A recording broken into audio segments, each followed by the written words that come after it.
കോട്ടയം സ്വദേശിയായ നവീൻ തോമസും ദേവിയും 13 വർഷം മുൻപ് പ്രണയിച്ച് വിവാഹം കഴിച്ചവരാണ്. രണ്ടുപേരും ആയുർവേദ ഡോക്ടർമാർ. ഇതര മതവിഭാഗത്തിൽപ്പെട്ട ഇരുവരുടെയും പ്രണയബന്ധം തുടങ്ങിയത് പഠനകാലത്താണ്. വിവാഹം കഴിഞ്ഞെങ്കിലും കുട്ടികൾ വേണ്ടെന്നായിരുന്നു തീരുമാനം. പക്ഷെ സന്തുഷ്ട ജീവിതം. പ്രമുഖ വൈൽഡ് ലൈഫ് ഫോട്ടോഗ്രാഫർ ബാലൻ മാധവന്റെ മകളും സൂര്യ കൃഷ്ണമൂർത്തിയുടെ ബന്ധുവുമായ ദേവി വിവാഹത്തോടനുബന്ധിച്ച് മതം മാറിയിരുന്നു.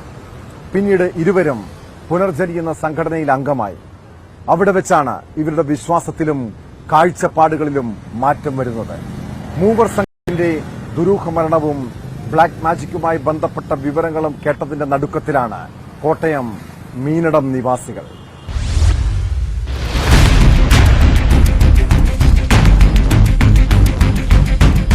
ഇത് ഈ പുനർജനി എന്ന് പറയുന്ന ഒരു അന്ധവിശ്വാസമുണ്ടല്ലോ, അതിൻ്റെ ഭാഗമായിട്ടുള്ള ഒരു മരണമാണെന്നാണ് പറയുന്നത്. ദേഹം മുഴുവൻ ഇങ്ങനെ വരഞ്ഞ് ബ്ലഡ് ഊർന്നു പോയി മരിക്കുക വരുന്നതാണ് ഇങ്ങനെ പറഞ്ഞിരിക്കുന്നത്.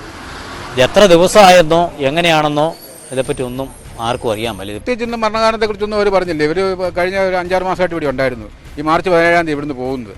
പിന്നെ 27-ാം തീയതി തിരുവനന്തപുരത്ത് നിന്ന് പോയത്. തിരുവനന്തപുരത്ത് എയർപോർട്ടിൽ വണ്ടിയൊക്കെ ഇട്ടിട്ട് ഫ്ലൈറ്റിനാണ് പോയത്. അത്രേ ഇവർക്ക് അറിയാവുള്ളൂ. ഇടയ്ക്ക് വിളിച്ച് ഇവർ വിളിച്ചെന്ന് പറഞ്ഞു, ഒരു വിവരവും ഇല്ലെന്ന് പറഞ്ഞു. നാട്ടുകാരെ സംബന്ധിച്ച ഒരു ഞെട്ടിക്കുന്ന സംഭവമാണ് ഉണ്ടായത്.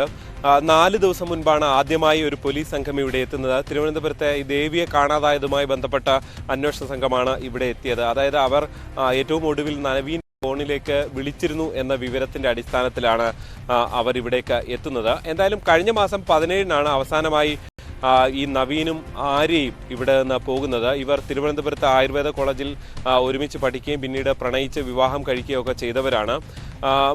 പിന്നീട് ഇവർ തിരുവനന്തപുരത്തായിരുന്നു ചെറുപ്പം മുതൽ കാര്യമായി താമസിച്ചുകൊണ്ടിരുന്നത്. ഈ നവീൻ്റെ അച്ഛൻ തോമസ് ആണെങ്കിലും അമ്മയാണെങ്കിലും സർക്കാർ ഉന്നത വകുപ്പുകളിൽ ഉദ്യോഗസ്ഥരായി ജോലി ചെയ്ത് കഴിഞ്ഞവരാണ്. അതുകൊണ്ട് തന്നെ തിരുവനന്തപുരമായിരുന്നു ഇവരുടെ ഒരു പ്രധാനപ്പെട്ട തട്ടകം. ഈ നവീന് നാട്ടിലേക്ക് ഇടയ്ക്ക് വരാറുണ്ടായിരുന്നു. കഴിഞ്ഞ 6 മാസമായി ഇവിടെ തന്നെ താമസമുണ്ടായിരുന്നു.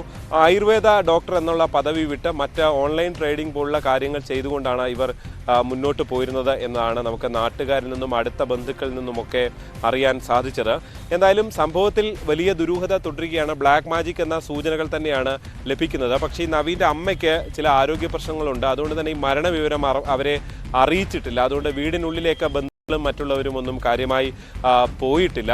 എന്തായാലും എന്താണ് ഇതിൻ്റെ സംഭവത്തിൻ്റെ ദുരൂഹത എന്ത് എന്നൊക്കെ അന്വേഷിക്കാൻ ഈ നവീൻ്റെ പിതാവിൻ്റെ സഹോദരൻ്റെ മകൻ ഈ അരുണാചൽ പ്രദേശിലേക്ക് തിരിച്ചിട്ടുണ്ട്. എന്തായാലും കൂടുതൽ വിവരങ്ങൾ അറിഞ്ഞു വരുന്നതേ ഉള്ളൂ. അത്യന്തം ദുരൂഹമായ സംഭവം, നാട്ടുകാർ ഒട്ടും പ്രതീക്ഷിക്കാത്ത ഒരു സംഭവം എന്ന നിലയിൽ തന്നെയാണ് അവർ പറയുന്നത്. എന്തായാലും വരും ദിവസങ്ങളിൽ, വരും മണിക്കൂറുകളിൽ ഇതിൻ്റെ ദുരൂഹത മറനീക്കി പുറത്തു വരും എന്ന പ്രതീക്ഷയിലാണ് നാട്ടുകാരും വീട്ടുകാരും ഒക്കെയുള്ളത്.